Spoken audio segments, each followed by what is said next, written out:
Infamous Ayrton Senna, who won the Leinster Trophy in Mondello Park in 1982.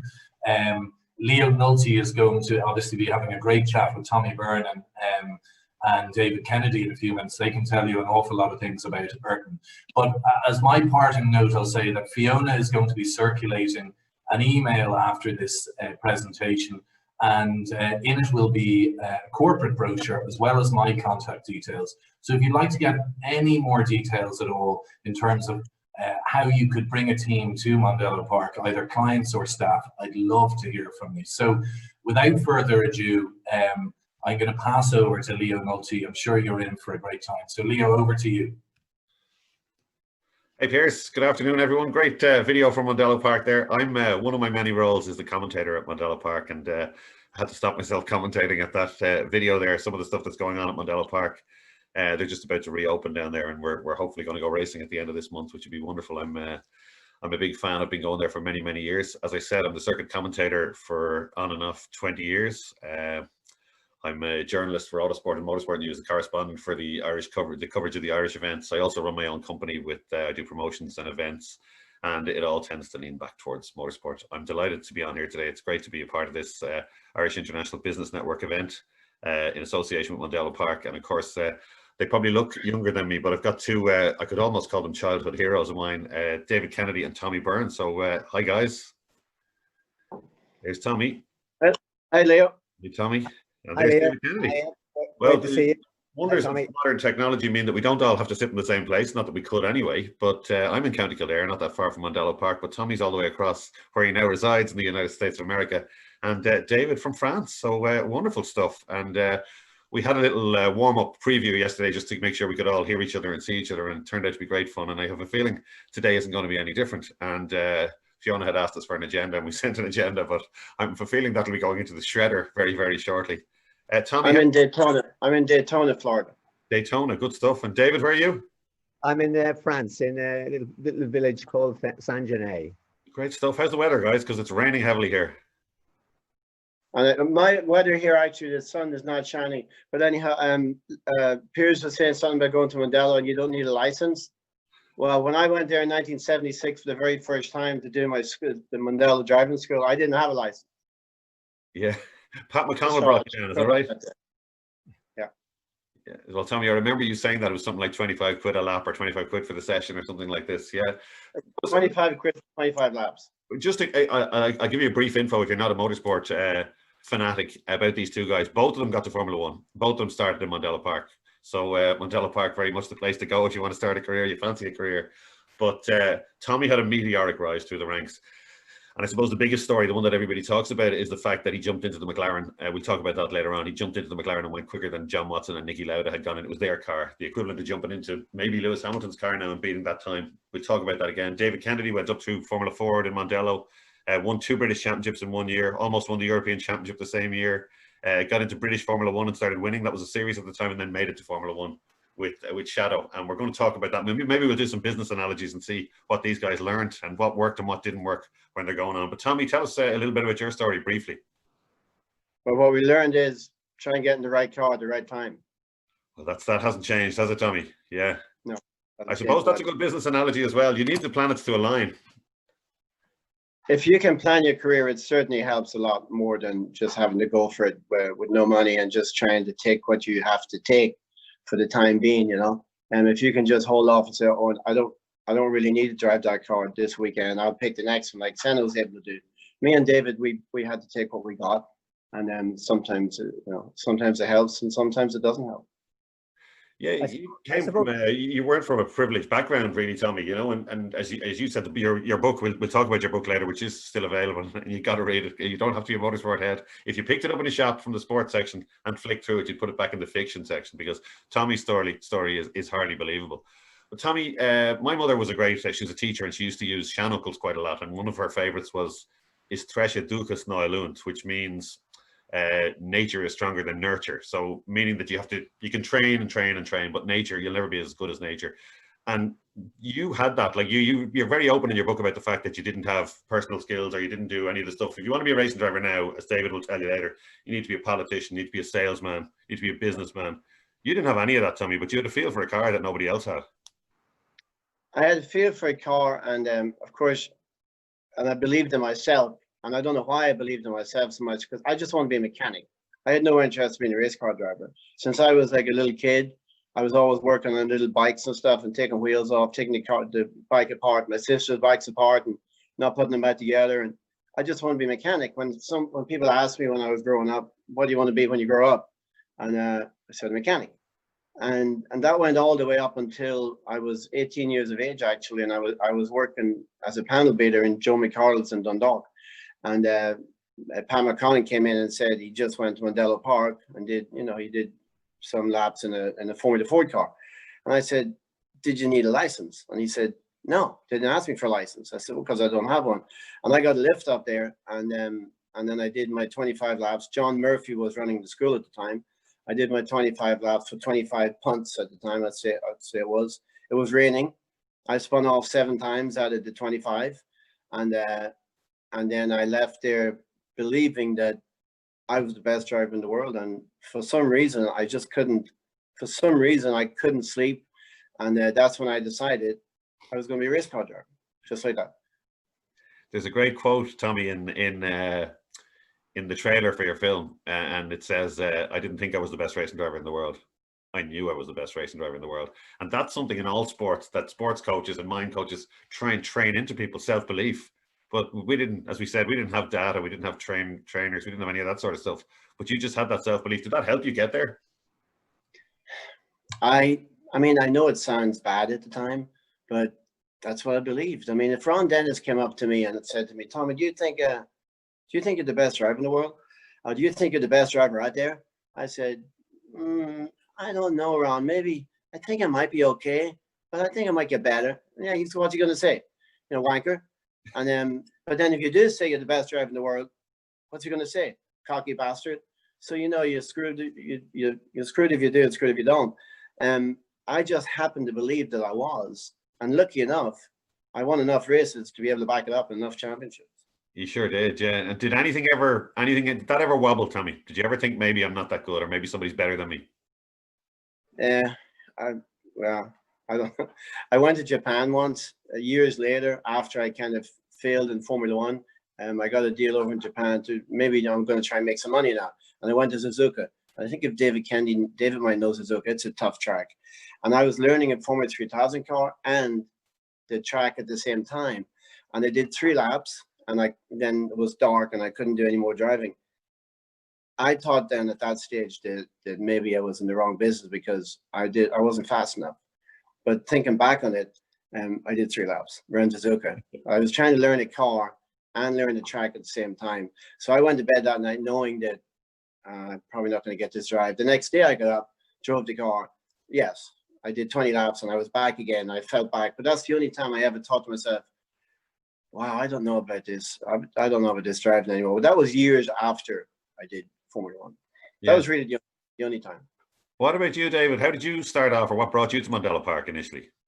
Like a lot of kids, I began with model toys. I had a 7-year-old. I remember getting a car as a Christmas present with number 7 on it, and just thinking life doesn't get better than this. And that was the age at 7. You know, you're beginning to get a sense, a little bit of a sense of the world. Like in a way, your head can just look out the window and you can see there's a whole world out there. And each weekend with I think it was about 2 and 6, I would go down to the shops in Dundrum and buy myself a dinky toy. And so I gathered a whole grid of Ferraris, Alfa Romeos, Talbot Legos, Cunninghams. And then as I got a little bit older, I got into Airfix models. And I just loved the shapes of these cars and airplanes, the Heinkel HE111 and the Stuka dive bomber and the Messerschmitt 109 and of course the Spitfire. So it was probably a similar trajectory for a lot of kids. And the final catalyst was I was going to school in Leeson Street. I must have been 12 or 13. And on the way home, I passed a shop. And in the shop window, there was a magazine. And it had this most beautiful photograph of Mallory Park, the racing circuit. On the right-hand side, it was a lovely lush green fields. And on the left-hand side, it was this beautiful lake. And across the track was a motor bridge with shell on it. And under it were a whole gaggle of Formula 3 cars. And it just looked to be the most exciting thing ever. And funnily enough, leading that pack of cars was a driver called Tetsu Ikasawa, a Japanese driver, whom I actually got to meet later on. And I developed a link with Japan, maybe not from that. I mean, I made a whole career racing for Japanese teams. But, and Mallory Park turned out to be one of the circuits that I literally won every time I was there. It was also the circuit that I had my biggest accident. I tangled with a car and I left the circuit. And I rolled my Formula Ford car out of the circuit and back in again. So that was a bit of a big shunt. So that they were the things that inspired me, the look of the cars, and then a trip to Mondello, and that was it. I remember looking through those old, do you remember those old timber fences that Stuart Cosgrave had placed around the circuit that he found somewhere in Scotland to keep the sheep in? He thought this will work to keep the fans away from the racing cars, or even the cars away from the fans. And I just remember seeing these Formula 5000 cars and these unbelievable machines, and the ground shook when they went by. And I just think there was, it affects your DNA. And it was just, that was it. Definitely, I need to do this. Brilliant. And you come from the hotbed. Well, both of you come from a hotbed of I also went to the shop for the dinky toys, except I stole them. I didn't buy them. I had a feeling that was coming. You both come from hotbeds of motorsport areas, because David, you're from Dundrum, and there's not just me, but loads of people from around there in motorsport. And Tommy from Dundalk, where you know, you had Pat McConnell initially, as you mentioned him there, and you had a load of Brian Harty has probably won more races at Mondello Park than anybody else. Incredible career from him. Sean Woods, no better man to set up a car. And I wonder, is that because you get clusters of people? Like nowadays, it's Dunshaughlin. If you go to Dunshaughlin, you go to the newsagent in the middle of the town, there's about 10 copies of Autosport and there's about 10 copies of Motorsport News, and they're all gone the day they come in. And that's the dailies and the rabbits, all these quick guys. Is that what happened with you first, Tommy? Is it because there were motorsport people around, that's why you were drawn into the sport? Yes, I guess at the time, I remember Pat McConnell going past. I used to work in a gas station when I was about, petrol station, sorry, when I was like 15. And I remember one day, I seen Pat McConnell going past in a 3-litre Capri with a V6 Triumph, the TR6 Triumph, right up his ass, pushing him, or he was pushing the Triumph. And they had to be doing over 100 miles an hour on the Dundalk Dublin road, which back in the day was just like a tiny road. And I'm just sitting in there looking at these cars going by, going, oh my God, that's just, I want to do that. That's still when I wanted to be a mechanic. So there was all of that stuff going on. And of course I went stock car racing with Pat McConnell and Tony Sharkey and Morris Ruddy. So we used to go up the north to Hadui and Portadown and all those places. So it was kind of, I had the bug. I wasn't like David. I didn't know I had the bug. I just had the bug. And I just loved cars. But as far as doing it for a living, never crossed my mind at that time. David, what about you? What about Dundrum? Well, funny enough, I was interviewed many years later after some success by Mark Hughes, the man that worked with Tommy to write the book. and we were shooting the breeze about how that coterie of drivers that came from that very small area in Ireland, Dundrum. And I was explaining to Mark Hughes that I got Derek Daly involved. He used to tow my car down to Mondello Park, and then I gave him a go in my Formula Ford car. And then this guy called Eddie Jordan used to work for my uncle in the bank in Clanbrassil Street. And I was talking to Eddie about doing Formula Ford. So it certainly created waves, a certain little area. And not only was Dundrum, well, fundamental to a lot of our careers in motorsport, it also had, Mark Hughes pointed out, he said, isn't there a mental asylum in Dundrum?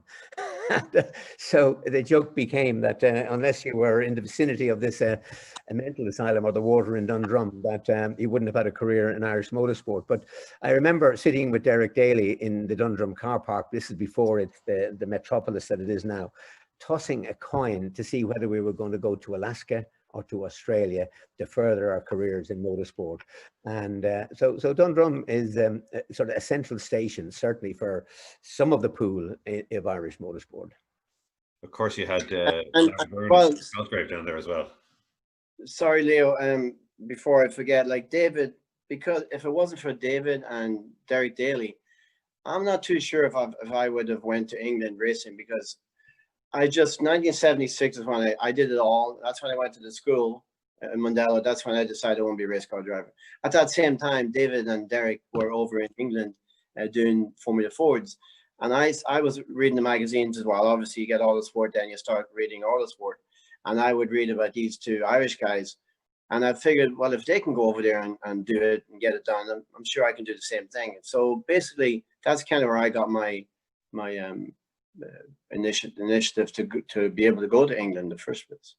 You can't blame me now, Tommy. I think you were going to go wherever you were going to go, hell or high water. But I suppose something you picked up on earlier, Piers, was that when he talked about motorsport and the lineage, is that there was no track record, Tommy, really, of any Irish driver having made those footsteps all the way through. So there was no IIBN, there was no guiding mentors that knew their way through to the top. And when you consider other sports, football, rugby, they have hundreds and hundreds of players at the very top echelons. Formula One has 25 in the world.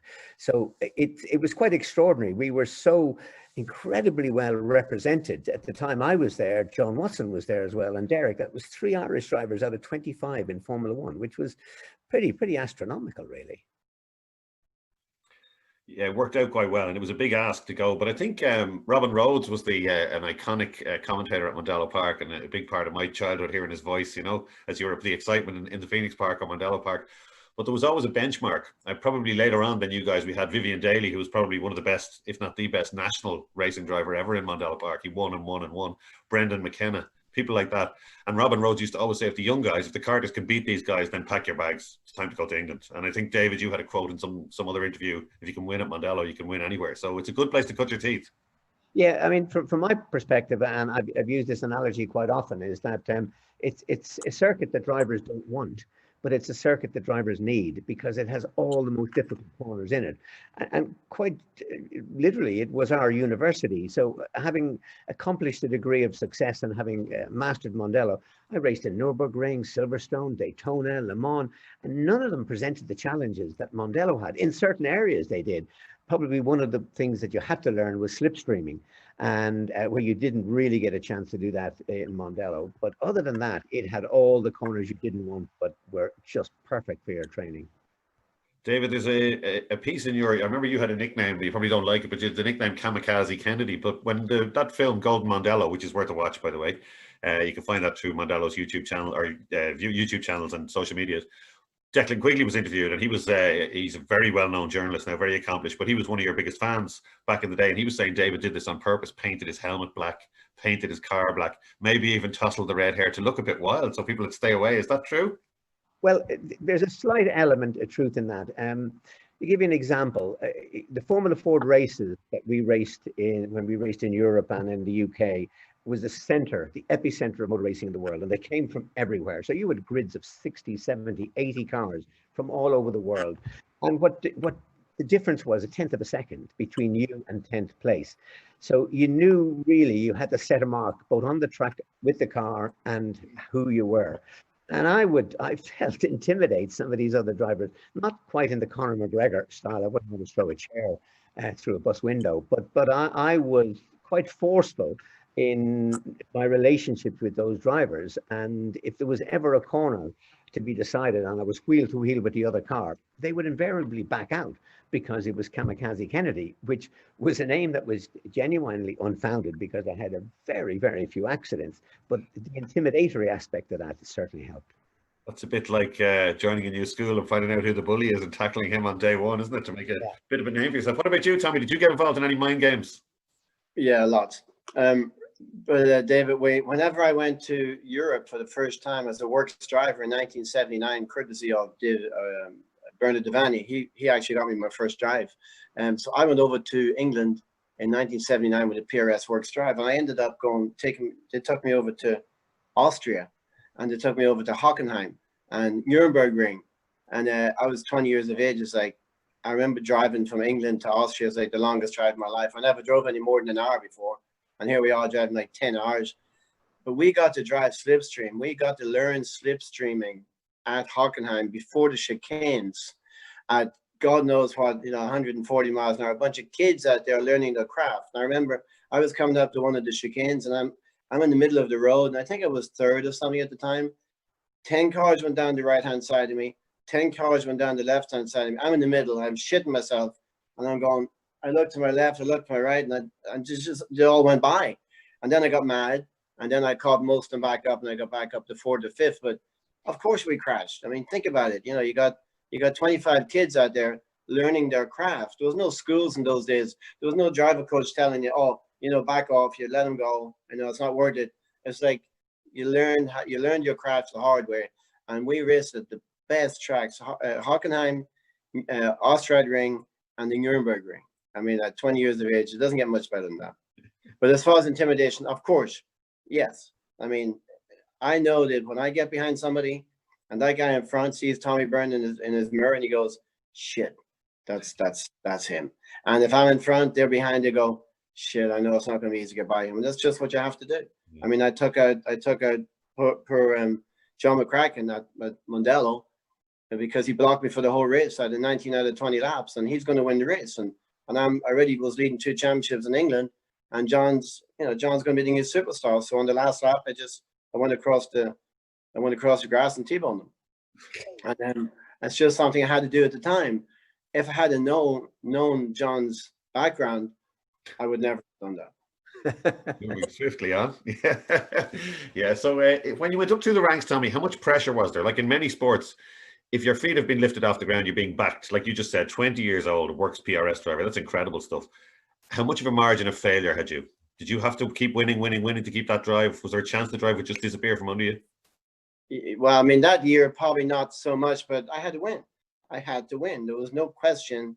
If I didn't win, I didn't move to the next level. I had a year's deal, but it was all about winning. So there was just it was a lot of pressure because I knew that coming with no money, I had to not just win a race, I had to win it by a lot just to show them how much better of a driver I was. I remember in Silverstone once in the Formula 3 race, it was raining, and I just wanted to just show them how good I was. And I was going to win by 10 seconds, not by 1 second. And then I spun, leading the race. And I got back going again. I went down to like 5th or 6th. I got back up to 2nd place, and I spun again. And then I got back up again, and I spun again. And I heard the crowd from Woodcote Chicane just clapping and cheering because I was just being an idiot.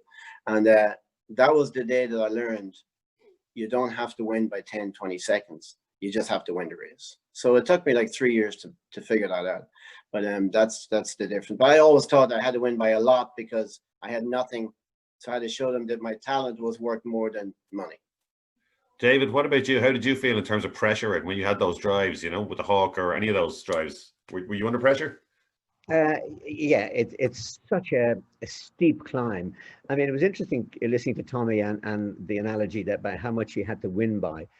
I suppose the adage that I tried to go by was, if fool only learns by experience, try to learn by somebody else's experience. And I had read fairly comprehensively in the libraries, the Carnegie Library in Dundrum and in Sandyford, all those famous drivers, Taz and Lavallari and Fangio. And I remember Fangio's, one of his many asides was that you win the race at the slowest possible speed. And that flies in the face of what Tommy was saying. Tommy didn't know that, you know, I have to win by 10 seconds. You don't, you only have to win by a second. And I can count the number of races that I brought the car home, half a car length of the car ahead of me in wet conditions. One in particular was in Zolder in Formula One, in the British Formula One series. Everybody was spinning. All I had to do was just be 1 second ahead of the gaggle. But the pressure is there. I mean, the slopes to Formula One are so steep. It's snakes and ladders. And if you get it wrong, it's very, very difficult to resurrect your career. Once you slip away from the limelight, you don't get back again at that level. So every event, every series is you're there to be at the front. And if you can't win it, the other thing is to set the fastest lap, show that you have got that raw speed. And that was my stepping stones for each category, because the manufacturers would come to you after Formula Ford. They wanted to get you on board for Formula 3. They wouldn't give me a free drive. I mean, Tommy's talent was mercurial, and in some ways they would possibly give him a free drive and cost them money. I might get it at cost, but Tommy had a different light shining on him, shall we say. David, I'm going to skip forward because it fits in. You got to Formula One, the British Formula One Championship, and were a consistent front runner and a winner in that series. That catapulted you straight into Formula One. But you were telling us a great story before where there was an issue with the car and it was quite scary to drive, and no way could you admit it was scary, because, as you said, there's 10 other young drivers standing in the pit lane who would happily jump into the car. This is the ground effects car that was flexing. Can you tell us about that? Yeah, these were really very, very dangerous days. And we had a thing, was a case of RIP, and that was rest in pieces. And because if you hit the barriers at these speeds, and there was no runoff areas, there was no very little catch fencing. And it was a corner past the pits in Brazil. It was my second Grand Prix. And you took it at 180 miles an hour. It's going bloody quick. And the skirts would stay down on the car. And after 3 or 4 laps, they would stick up, and therefore you would be like flying without wings. But one of the issues I had with the Shadow car was the chassis used to flex. And my teammate turned out to be a very famous driver, a fellow called Stefan Johansson. He drove for Ferrari and he drove for McLaren. And through this corner at 180 miles an hour, the chassis would flex so much the steering would lock. So whatever trajectory you put the car on was going to continue. So you'd bring your 2 hands over to the side of the monocoque and all your body to try and move the steering wheel as you took that corner, and you had to get it flat out. Otherwise, you wouldn't have got anywhere close to qualifying. And I remember I came into the pits and the blood was perspiring from my eyeballs. And I looked in my mirror and I saw Stefan Johansson, and I could see the fear in his face. And I knew he wasn't telling the mechanics that he couldn't do it, because you can't. You know, because therefore it's you that's wrong, never the car. It's you that's wrong. And so it's only later on, years later, I talked to Stefan, and he thought, I'm going to die today. Every time he went out, I am going to die today. And they dropped him from the team because he didn't measure up with this bloody awful car that we had. Yeah, tough times. It just shows the commitment you had to have. Tommy, going back to the famous McLaren test, I'm sure. No, let me tell you a story about. Go on, go for it, yeah. The bending of the car. When I drove my Formula One car, which was the Theodore, same type car as David, it's just a low budget car. And then I was going to have the pits. I put my foot in the brake, and I could see the tops of the suspension moving back like about an inch every time I braked. Both of them to move together. And I did a couple laps or whatever, and then I came into the pits and told the team manager at the time, we're not even going to mention the guy's name, and I said the top of the suspension is moving back when I brake about an inch. And his answer was, well, bends doesn't break. Tommy, was this the engineer that you were going to hire a hitman to kill? Yes. While Tommy was doing that Formula One season with the really bad team, he was also winning the British Formula 3 Championship at the time, which is really impressive stuff. But even though Tommy was blitzing everybody in British F3, the team didn't have any faith in him. So the prize the Formula One team didn't have. Yeah. So the prize for winning the British Formula 3 Championship was a test drive in a McLaren at Silverstone. So Tommy, you said before that you were saying to the Theodore team at the time, come and watch me. Wait and see when I get into the McLaren. How much pressure was on you that day? I told everybody to come watch him because think about it. You come from Ireland in 1978, the end of 78, 79. You get your first works drive. Then you get into a really good team, Van Diemen. And then you run your own team the next year. And with Van Diemen, you win 5 championships plus the Marlboro World Cup in Senna's car, which was the Formula Ford Festival at the time. And then you're driving Formula One. The reason you get to Formula One in the first place is because you won all these races. And then the team manager in Formula One tells you that if Kiki Rosberg was in your car, he'd be on pole position. So I would say, go fuck yourself and come watch me when I drive the real car, which is a McLaren, at the test. And yes, I might have told too many people to come watch me. But I knew when I got in a really good car what the difference was going to be. And I did get in a good car, and I got Nicky Lauda's car, John Watson's, whoever. I think it was Nicky's at the time. And just awesome. I mean, talk about it's just something that my career wasn't totally wasted because I got to drive that car. Yeah. I got to drive the Theodore, and I got to drive the McLaren within the space of 1.5 months. So I got to drive the slowest car on the track and the fastest car on the track. And that's where my career ended because I ended up 4 seconds a lap quicker in the McLaren than I did in the Theodore. But I had a team manager in the Theodore telling me that I couldn't drive. It's very hard for anybody to handle. And I couldn't handle it. I didn't handle it very well, obviously. Well, of course, if you've come up and already proved yourself on numerous occasions. Going there, if you want to see that, by the way, if anyone's watching, that's on YouTube. And it's one of the very few clips where a Formula One car looks visually quick. There's an old handycam footage. Some mates of Tommy's, I think, from the town were over with him. By the way, if you want, we're going to do a Q&A at the end of this. And if we already have 2 questions, we will be addressing them in about 15 minutes. So you can type in a question there and we will get to it at the end of this one. Tommy, just that day when you approached it, you were known for being quite casual about stuff. It had gone wrong because that team didn't treat you right and the car was no good. That was a big day.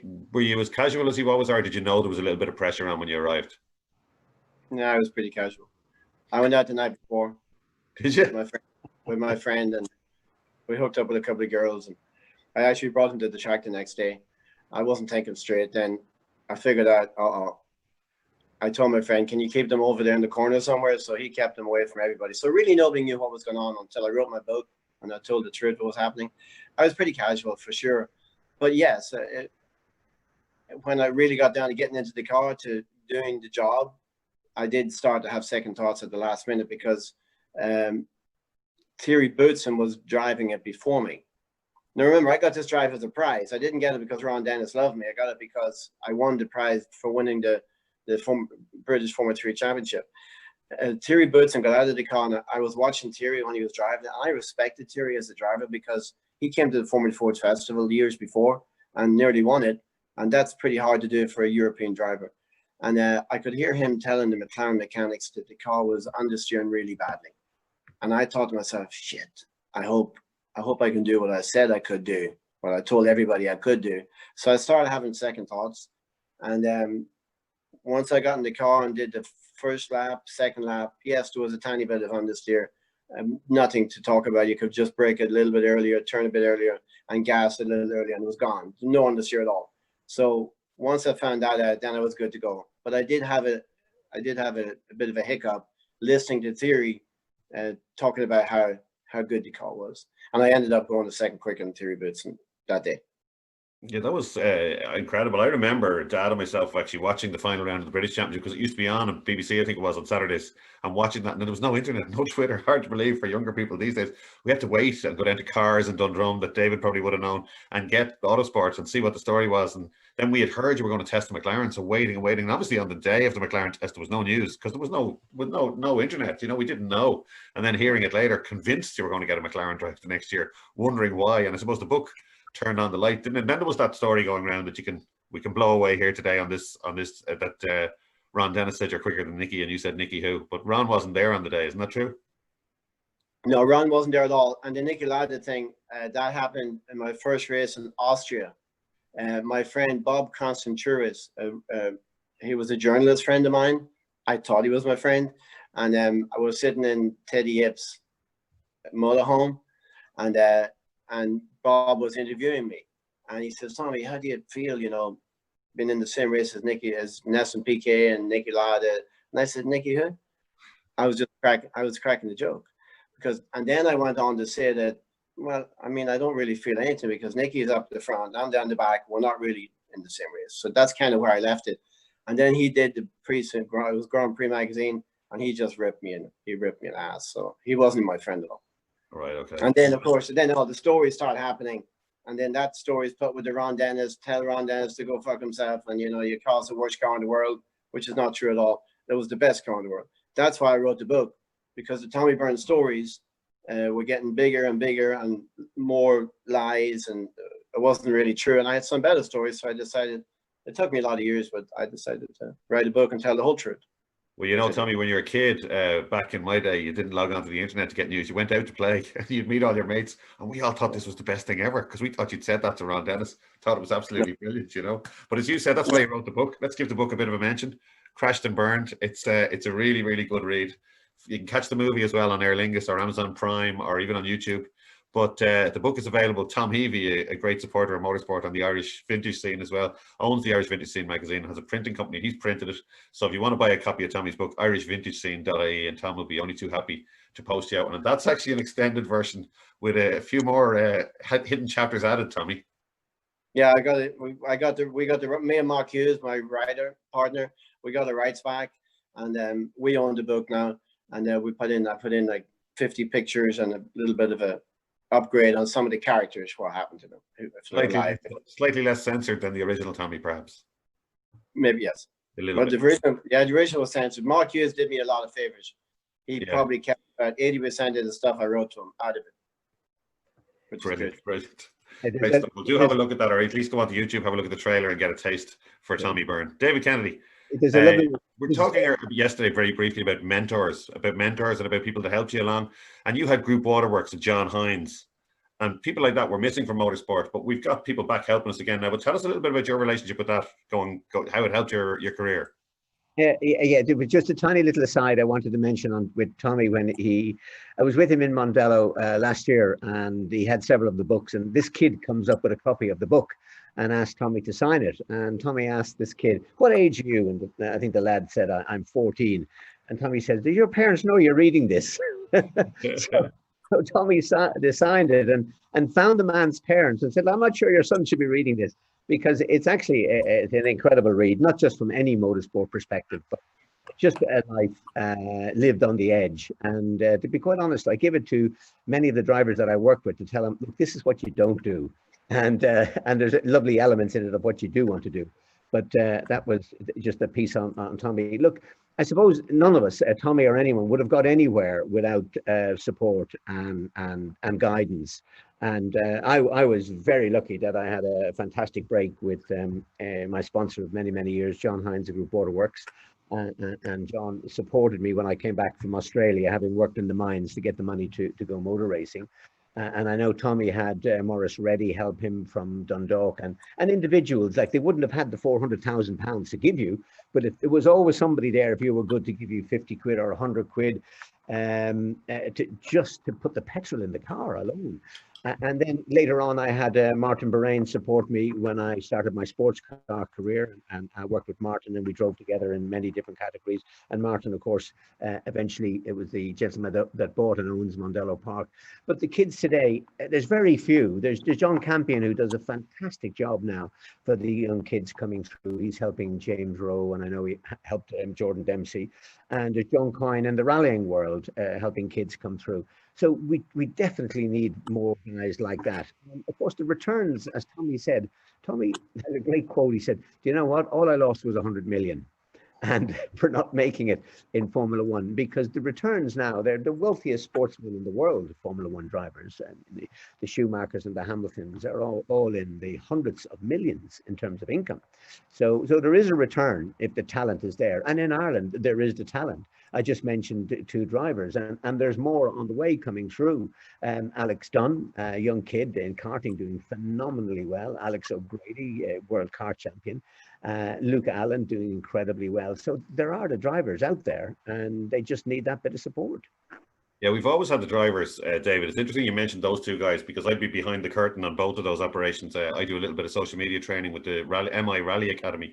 Sean McHugh does a wonderful job with that, and they've now this year taken on co-drivers as well. John Coyne not only helps with the funding, he actively takes part. He's on all the Zoom car. He's a rally man. He understands how it works, and he wants to help young Irish drivers. And they're getting training second to none, and they're told how much they need to appreciate this. They're getting social media training. They're getting PR, driver training. They're getting to drive an R5 car.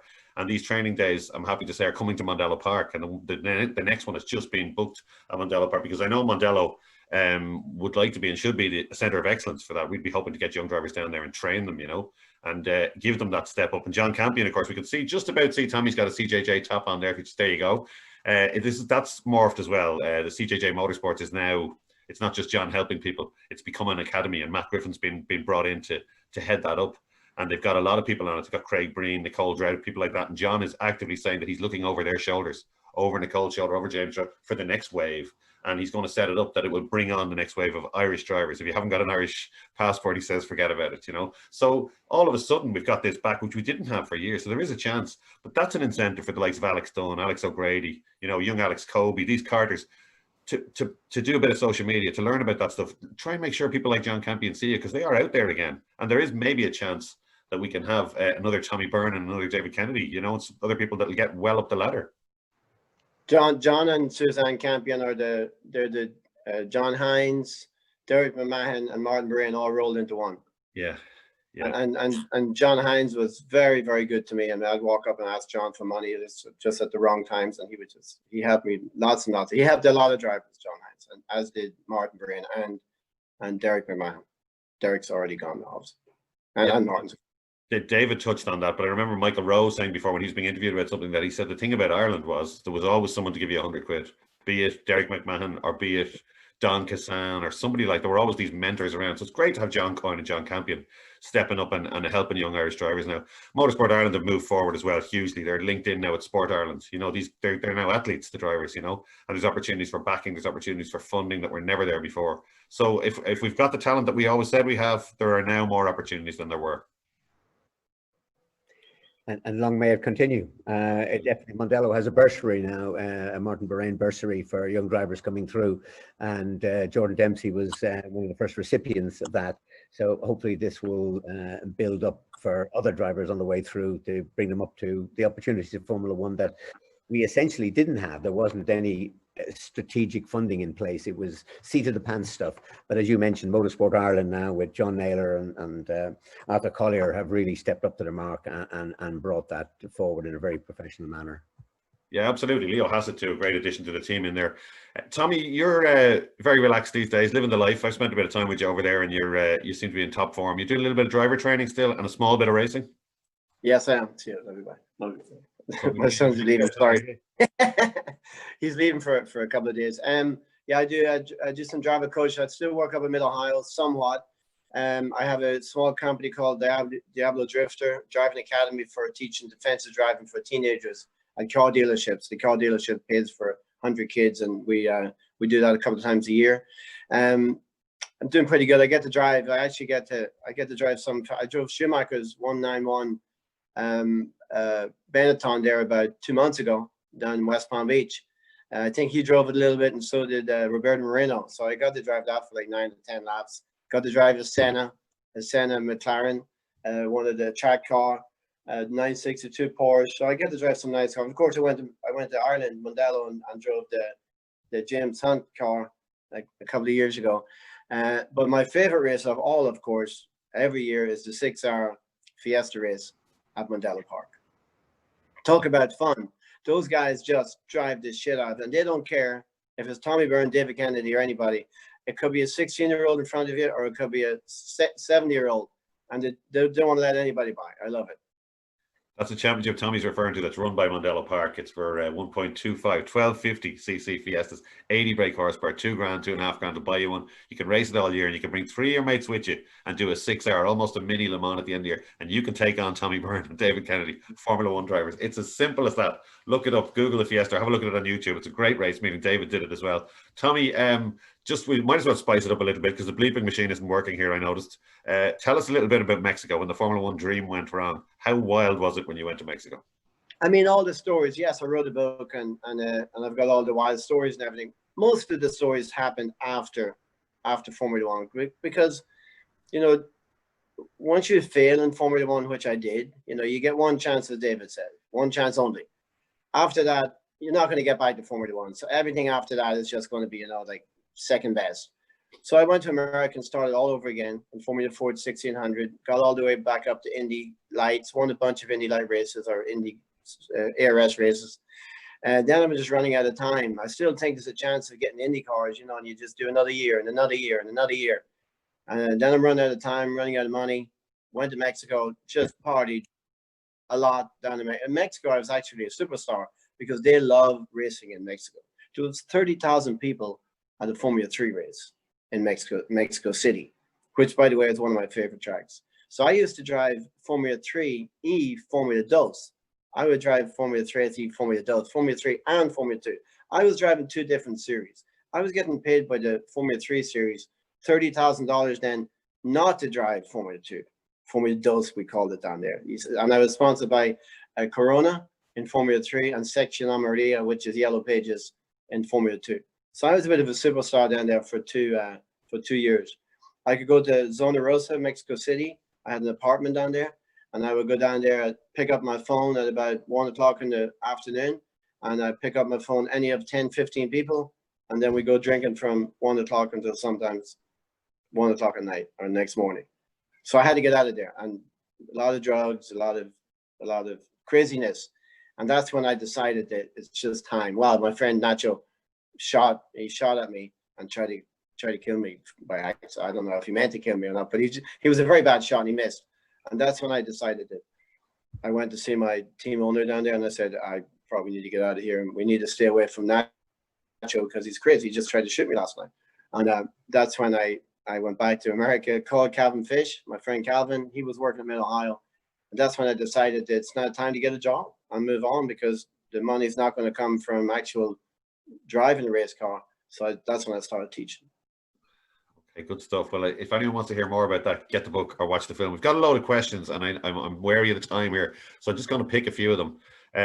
Simon Steele from Buckinghamshire, UK. What does Tommy advise his pupils to do if they want to pursue a career in motorsport, Tommy? Obviously, as David says, I mean, you have to say the right things.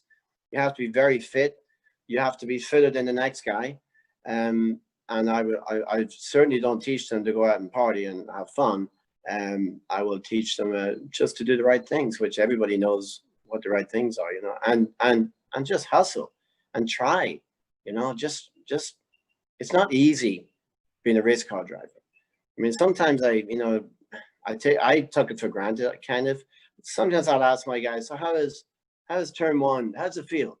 That's pretty good. How's it feel on the exit? No, it's not bad. Well, is it easy? Yeah, it's pretty easy. It shouldn't be easy.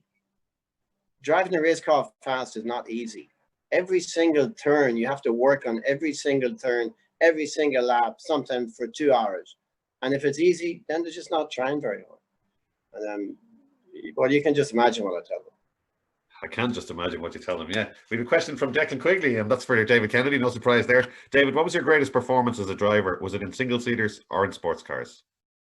I suppose the greatest performance, it cuts across several elements of the teams that I've worked with or the drives, but in specific drives, probably a race I won in Surfers Paradise in Australia. And I was chasing for the Australian Championship, and my teammate was leading the race, and it's an hour-long race, hour and a half long race, and he was a really bulletproof driver. And battling away with him, he eventually made a mistake with about 15 laps to go, and I went down the inside and we touched and he spun off, which was an absolute disaster for the team, because that was a loss of probably $10,000. So as I went by the pits, I see the mechanics throw down the tools. I see the same engineers that Tommy talked about storming around the place thinking, well, they're going to have my guts for garters, even though I'm going to win the race.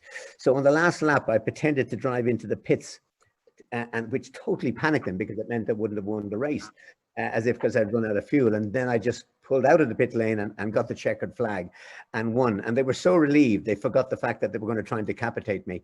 And later that evening, Sidney Taylor, who was the team manager with Theodore Racing, said, David, we drained the fuel out of the car and there's enough fuel here in the car to drive you all the way from Dublin to Australia. He said, I won't tell anybody what you've done. So that was a spectacular get out of jail card for me. Thanks, Declan, for the question. Great stuff. Tommy, Declan asking there, could you have continued with Theodore, or how did it end in 1983? I suspect he's aware how it ended, but tell us anyway. I think we were in a hotel in, oh, by the way, a big shout out to Sidney Taylor, who is another, I forgot all about Sidney, huge Irish guy for Irish drivers. He was the one that got me my drive, and David. What happened, we were in Caesar's Palace at the end of the year, and I told them what they could do with the car, stick it up their ass, and I have no interest in driving. So they didn't. I actually didn't get fired from Formula One. I left. Right, okay. Niall Meyer from the Virtual Race Academy there asking us about sims. What do you think of simulators, you guys? Because you didn't have them in your day, and because of the lockdown, of course, everybody has a sim. Everybody's been learning tracks and stuff like that. Do you think that's going to be an integral part for young racing drivers going forward? Yeah, absolutely. All the drivers that we work with live on sims now, and they are so absolutely incredibly effective that it is an essential part now. Yeah, of course, there's talk of Motorsport Ireland getting involved there in licensing and international. I know Keith Dempsey was sent to a European event to represent Ireland, so that could happen too. Tommy Byrne, your normal week. Any more racing, or is it just training now? Actually, I'm racing this weekend in a 14-hour race in Daytona. Me and my son TJ. We're driving the Porsche 944. And Michael Fassbender was supposed to drive with us, him and his driver coach, but because of the COVID, you can't make it over here. So it's going to be me and TJ at Daytona, which is just down the road from us right now. So yeah, and then I'll go back up to Mid-Ohio in a couple of weeks. What are you racing there, Tommy? I'm going to drive me and TJ are driving the 944 Porsche, 14 hours. Just when you go and do that, Tommy, is that just a little bit of fun, or does this, how seriously do you take that? Well, sometimes some of my clients, if they want to learn how to drive, I will have them do that, because doing one of those races, you learn more in how to overtake and be overtaken. You learn more in one 14-hour race than you will in a whole year doing SCCA racing. So it's a great opportunity for them to learn how to drive, and they get to drive with me, and I get to drive with my boy. And I'm having more fun driving now than I did when I was obviously driving Formula One. Good stuff, David. Now it's a hobby.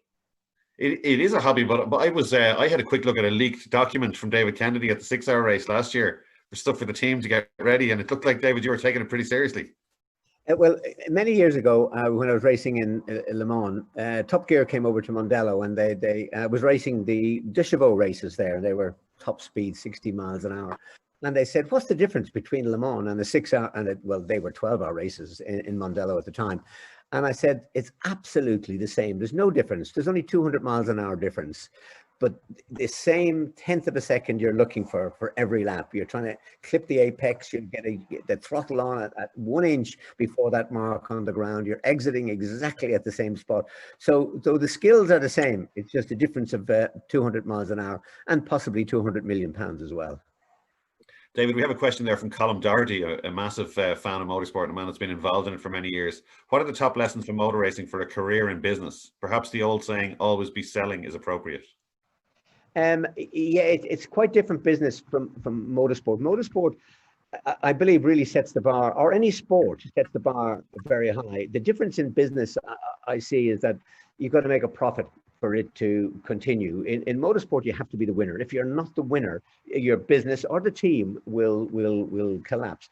I suppose the essence is, my dad used to have the great phrase, if you don't make the call, you don't make the sale. So that's the first element of it.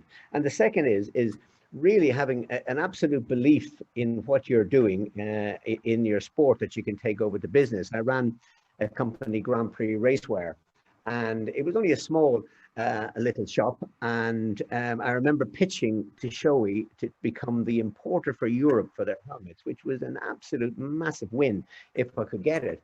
So I just beat them down by continually calling them, inviting them over, showing them what I could do, and I got the agency. So it's a case of believing in yourself, and even though you mightn't have had the tools or the wherewithal to be able to take you to the next level, if people join you in your ambition, good things will come from that. Okay, good stuff, David, and a typical David Kennedy answer there. Good analogy. Tommy, just to add a bit more, to lighten it up a little bit, tell us about, this is from Matthew Riley, tell us about stealing Ayrton Senna's tyres from his road car. Well, it actually wasn't his car, and I didn't really steal them. I used to get the cars for the drivers, the Brazilian drivers, for Ralph Furman, and from my friend John McCambridge, Downtown Motors in London. So Ralph would get a driver, I'd get the car, and we give it to the driver, or he'd sell it to Ralph would sell it to the driver. Well, Ayrton's car was, I had as well. Mine was a Sport. His was just standard. And I got him the car from John McCambridge down in London. And when he retired from racing, and Ralph sold him the car. When he retired from racing, he left the car there. It turns out he never did pay Ralph for the car, and the car was just sitting there. And it was a matter of just, well, let's take it back to London, whatever. But the car was sitting there. I would get punctures all the time. So remember, Senna retired from racing. He was never coming back. So I would just take the wheels off the car that was sitting there and put them on my car, because I didn't want to take my wheel and get a puncture fix and stuff. Eventually, I would have done it, you know. But I guess he came back, surprisingly, he came back without anybody really knowing what was going on. And I guess he wanted to take his car, and there was flat tires on it from my car. And that's when he lost his mind. And he came into the office throwing a fit, calling me a thief for stealing his tires. And there was a little bit of a scuffle. But I don't know why he was so upset. Maybe it was because I won the Formula Ford Festival in his car, because he retired from racing. Who got the better of the scuffle, Tommy? That was a scuffle. You know the scuffle where you're scuffling along.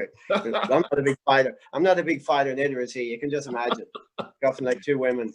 Well, Ralph Furman deserves a mention there, Tommy. You mentioned it because he married to Angie, of course, from Kildare, but he was great for Irish drivers, wasn't he, for yourself and Michael Rowe? Oh, Ralph. I won 4 of my biggest championships with Ralph, yeah, and I lived up there in their house in Rose College, and that's a whole another chapter. Yeah, Ralph and Angie, they're huge for Irish racing drivers. Yeah, we had, I suppose, similar here with John and Marika Murphy. We're doing the same thing. I think that house used to be full of Irish racing drivers as well, on the truck and all kinds of cars. I was one of them, the bus. I went over in 1977. We did a first race in England. It was me. Martin Downey was a kid. It was John. We went over in the bus with like 2 cars, I think Royale or P21s, and Martin Downey's dad, and John Pritchard. Yeah, that was my introduction. That was my apprenticeship. Good stuff. Well, yeah, it was good to get all these names I mentioned. There's another book in you, Tommy, and there's certainly a book in David Kennedy that we'll be looking forward to. Pat Murphy asking us here, what's the most important thing you did during your career to prepare for a race, David? It was always, I had the view that you win the race before the race. And if it was a case of, and these things weren't quite common at the time, I would walk the circuit. I remember walking 14 kilometers in the Nürburgring, leaving at 9 that morning with a banana and an apple. And by the first corner, I had eaten the banana and apple, and I still had 13 kilometers to go. But I wrote down every note on every corner, where the curbs were, where you could also run off the circuit, where if you ever made a mistake, and that paid dividends. In particular, once in Le Mans, I went off at night, and I knew exactly where the off-road was. It's just the attention to detail before that, and what works at the circuit. I remember catching, one little trick I had was air temperature is really important for the performance of a car. You get an extra couple of horsepower, you might get half a tenth of a second out of the car. And I used to watch the clouds cover over the sun when I was driving the rotary, and I'd know that I was up 10 HP with that. And the other guys would be out thrashing around, and I'd wait for the cloud to come over for the sun, put my tires on, go and nail it. And they thought, oh, you're a really good driver. I was just using the resources that were available. It's basically studying the game and being prepared before the race. I'm half afraid to ask Tommy what he did to prepare. I think he's going to say put down the girls or something. Tommy, what did you do before a race? Same as David. I couldn't see you walking the Nürburgring with a banana now, to be honest, Tommy. The Nürburgring is probably my favorite track. I only raced there twice, and I only won there twice. I never did the track walk because I felt there's a big difference in doing 120 miles an hour through the turn than walking through the turn. I was kind of not a big track walker. These days, everybody walks the track. It's just part of the deal. That's something you have to do. I really didn't prepare that much. I probably should have prepared maybe a little bit better. as far as fitness, but I didn't need. I was fit enough to win. So, that's something though. I'm a big mountain biker now, and one of my biggest regrets is I didn't do mountain biking 25, 30 years ago. Now I can drive. Now I can ride my mountain bike for 3 hours in endurance races. I'm leading the Florida over 55 championship on a mountain bike right now. Fantastic. Tommy, would it be fair to say that you're fitter now than you were when you raced in Formula One? Well, probably not, because I was young and you're just naturally fit. But as far as, yes, I could, for sure. I couldn't ride a bike for 5 minutes then. Now I can ride it for 3 hours. Fantastic. We've got another question in here from Howard Dawson, the name we'll know. It's a great show, guys. Tommy and David were both driving the same car in the 2019 Fiesta 6-Hour Endurance Championship at Mondello Park last November. Who posted the quickest time, David or Tommy? Tommy's little shrug tells the answer there, doesn't it? I had David. I had him by a little bit, but remember, I'm a little bit younger than him. And you're the fastest driver in the world, Tommy, as well, yeah? Well, that was then. Now, obviously, I'm not. And by the way, you learn too. The older you get, the slower you get. And I'm not stupid. I'm not as quick as I was. But at the same time, if there's no chance of winning, I'm probably not going to be driving the car. Like, I drive with David because we have a good team. I forget the name of our team. What's the name of our team, David? Murray Racing. We've had the same team for 2 years. Love those guys. But there's a chance of winning. If there's no chance of winning, I'm not going to be there. Well, Mondello have tentatively announced the calendar now. They're waiting for Motorsport Ireland approval, which from Sport Ireland and everything, because all sports are reopening, but we don't know whether or not the 6-hour race will happen, but I think it probably will. So will we see you two guys back on the grid again if that happens this November? Well, hopefully. Yeah, I'd love to. Absolutely love to. So there's a chance if anybody watching thinks they could claim a scalp of a former Formula One driver, get yourself a Z-Tech Fiesta and get down to Mondello Park in November and you can race these guys door to door. Tommy, you reckon there were some good drivers out there last year? There's some great drivers in Ireland. Whether they're younger or older, they've been good. There's just no, you're not in America. You're not in Daytona, that's for sure. I mean, I'm going to do a 14-hour race in Daytona on Sunday. And yeah, you overtake people and, it's like after you. Mondello Park, the 6-hour race, there's no after you. You have to fight tooth and nail. And that, even though it's a long distance race, there's no give. They're tough. They're tough drivers. Hey, Stuart Dent has just sent a question in there for Tommy. Was that Senna scuffle as good as the Mike Hooper one? And was his mum involved in the Senna one like she was with Hooper? Tell us about that, Tommy. No, the scuffle with Hooper was a real scuffle. All right, okay. Yeah, I definitely felt like it. The next day it wasn't fun. I think we all got fired for that one. Is that in the book, Tommy? I think it is. Some guy was pissed me off and we were all drinking one night. So me and Stuart decided to sort him out. And my mom, we were kicking him on the ground. And my mom walks up. She was over visiting. And she walks up and she said, Jesus, Mary and Joseph, what are you doing? Stop it. Stop it. And she seen who it was and she started kicking him too. we were actually, it's great to see Stuart logging in because not only is he a great fan of yours, Tommy, he's a really good motorsport historian. And we were saying earlier during our warm-up that if we got a race or a date or even a time wrong, Stuart would be straight in to correct us. So hi, Stuart, great to see you joining. There's great, loads of questions, too many questions probably to get through coming in. Who else have we got here? What's your best crash, Adam Cron? What's your best crash, David? Not your worst, but your best crash.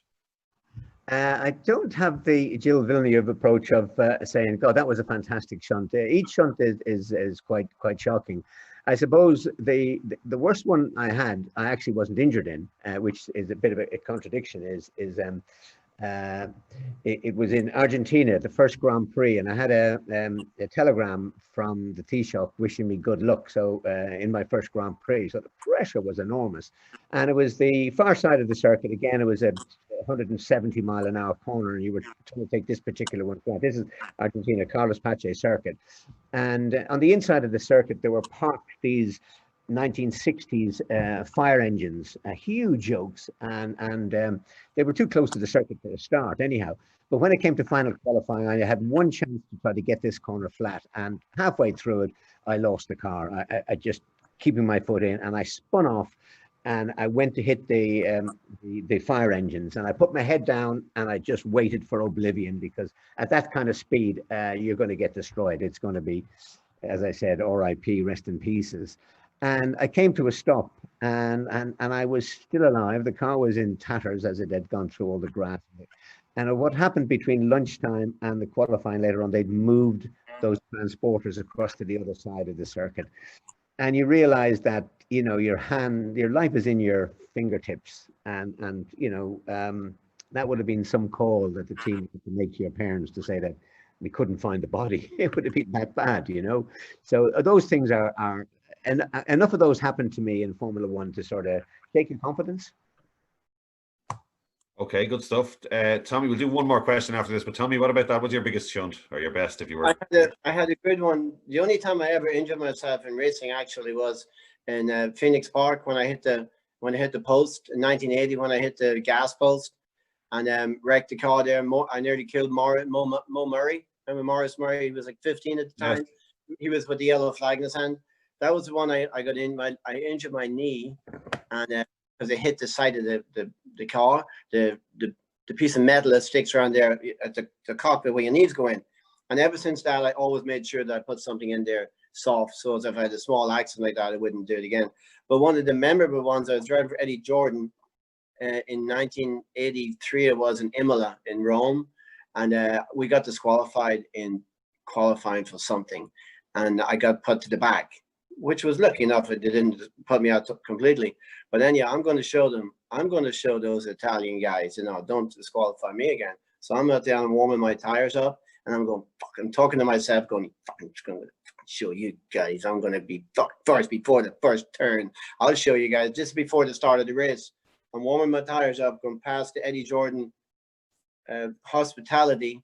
We're sponsored by Cost Speakers, and they're all up on top of, like 50 people up on top of the hospitality. But I'm going to show them, because I'm going to warm my tires up so good. I ran straight into the wall. I crashed the car before the race even started. So I put my head down. I got my head down in the car, holding the steering wheel, thinking, oh my God, I'm in trouble now. This is not going to be good. It didn't even start the race. The race wasn't started yet. And my mechanic came running over and said, are you okay, Tommy? Are you okay? I said, yeah, but this is not going to be good. I went back to the trailer, walked underneath. Everybody's standing up there. Talk about an embarrassment. There was no injuries. I crashed the car before the race started. So obviously, what lesson did I learn that day? You don't have to heat your tires up that much. Well, that's definitely the best crash. Last one there we've got from Simon Steele is David Kennedy. Tell us a little bit about working in Australia to raise money to go car racing. At the time, it was a terrible financial crisis. They talk about a financial crisis now. Then it was a 3-day week. There was a war on in the Middle East and a fuel crisis. So there was very little opportunities. But the Chinese word for crisis is in its small print, or it's in its analysis, is opportunity. And it really helped us to focus on how do we go to get to the next step. And myself and Derek Daly had read about the mines in Australia and the iron ore and the oil rigs in Alaska. And in Dundrum Car Park, I mentioned earlier, we tossed a coin whether we were going to go to Alaska or to Australia. Now, I wanted to go to Alaska, and Derek wanted to go to Australia, and Derek won. And we were on a plane the next couple of weeks later to get out to Australia, and we were pick and shovel. And we worked there every day for 6 months, and we came back, which was our winter, so we could race during the summer and then race again the following summer. And we earned enough money to buy we could have bought a street in Dublin when we came back with the money that we earned. And we both bought new racing cars, and then unbelievably, 5 years later, we were sitting on the grid in Formula One looking at each other. I mean, it was quite a remarkable story to be able to pull that one off. Okay, great stuff. Well, we've run over a little bit, and as I thought, we could shred the original agenda that we had. It's been wonderful. I think we could probably do another hour, and maybe we will do another one going forward. This is brought to you, of course, in association with Mondello Park. So Pierce will want you to give him a ring if you want to have any events down there, if you want to launch a product down there, if you just want to drive a car, give Pierce a ring in Mondello Park. I think Fiona's just going to come back into us now. But thanks very much, David and Tommy. It's been absolutely wonderful chatting to you. Thanks, Leo. As usual, the best. Hi guys, that was really enjoyable. I definitely think we should be doing this again, because 1 hour is definitely not enough. I could see all the questions coming in. Thank you so much, everybody, for sending in the questions and getting involved. Great to have you all. Also to our members and non-members, you're also very welcome. I had the pleasure of actually attending a commercial day in Mondello last year, and I have to say it was the best fun I've ever had in my life. They certainly know how to look after everybody, and the cars that you could drive. It's just an incredible experience. So definitely check that out. Get in touch with Piers White, and he'll be able to point you in the right direction, and you can go from there. Just in terms